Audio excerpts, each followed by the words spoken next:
welcome back to Bible. Happy Thursday. We are going to continue in Paul's third journey today. So if you remember, yesterday we talked about Paul being in Troas and then traveling from Troas to Miletus.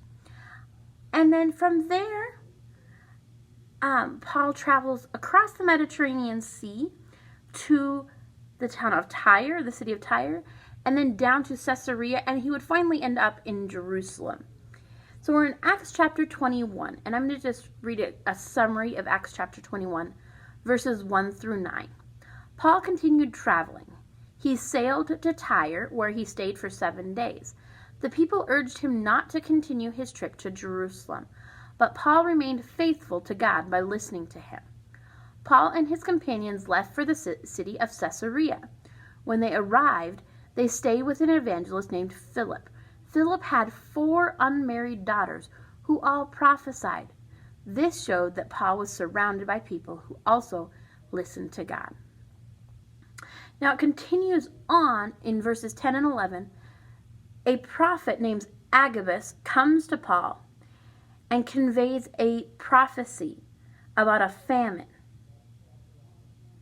This is the same guy who prophesied in Acts chapter 11 about a famine. This time, Agathis' message is about Paul. And it was for Paul. And Agathis ties his hands and his feet with Paul's belt to show Paul how he would be treated in Jerusalem. So Paul, knowing this, had a choice, right?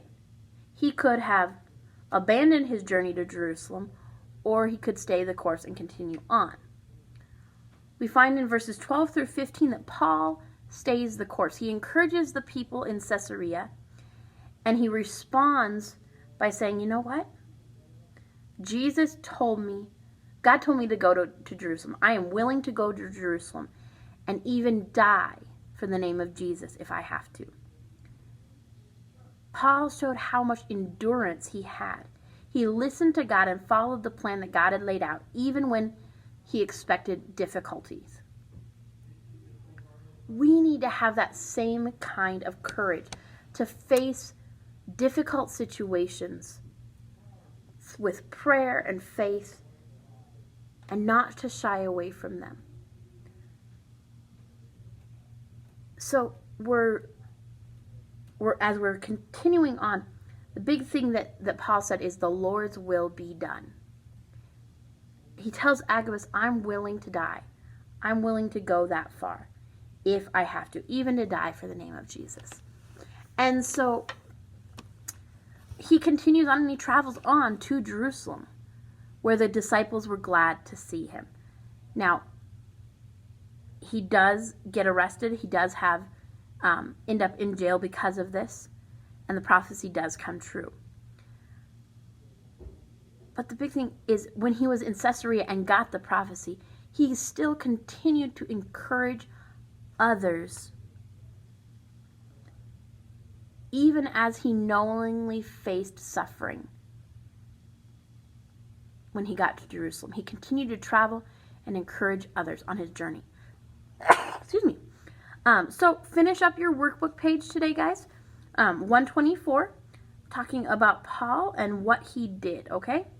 And we'll see you back here. Well, no, we won't. We'll see you for your assessment. Hopefully, you'll see Miss Julie. So this is the last time we'll have a video conference. So I hope you have a wonderful rest of your school year as you finish out your assessment and finish everything out. Finish with strong. Don't get lazy about it. Finish out strong. Finish everything up, guys. If you haven't done your memory verses, get those to me. And just finish well, okay? Be like Paul. Encourage others. Strengthen others. And we will see you. And we know that I am praying for you. And blessings on your summer if I don't see you when you're here for your assessment.